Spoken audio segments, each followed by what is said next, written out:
আজ আমার লাঞ্চের খাওয়া মটন দিয়ে ভাত। তা বাজার থেকে মটন নিয়ে এসে আদা রসুন পেঁয়াজ কেটে রাখবো আর আলু কেটে রাখবো। এবার মটনটাকে ধুয়ে নুন হলুদ দিয়ে ভালো মতো রেখে দিলাম মাখিয়ে।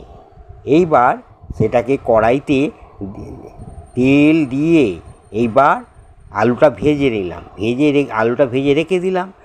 রেখে দিয়ে তারপর আদা রসুন পেঁয়াজটা যে বাটা ছিল সেটা ওর মধ্যে দিয়ে দিলাম, দিয়ে খানিকক্ষণ কষিয়ে নিলাম। তারপর এই মটনটা যেরকম ধুয়ে রেখে দিয়েছিলাম ভালো করে সেইটা আবার ওর মধ্যে দিয়ে দিলাম। তারপর খানিকক্ষণ কষিয়ে এইবার নুন হলুদ দিয়ে দিলাম, জল ঢেলে দিলাম, ব্যাস ফুটতে শুরু করে দিল সাধারণভাবে। তবে একটুখানি কাশ্মীরি গুঁড়ো দিয়ে দিলে আরও ভালো দেখতে লাগে। ব্যাস সাধারণভাবে মটন তৈরি হয়ে গেল।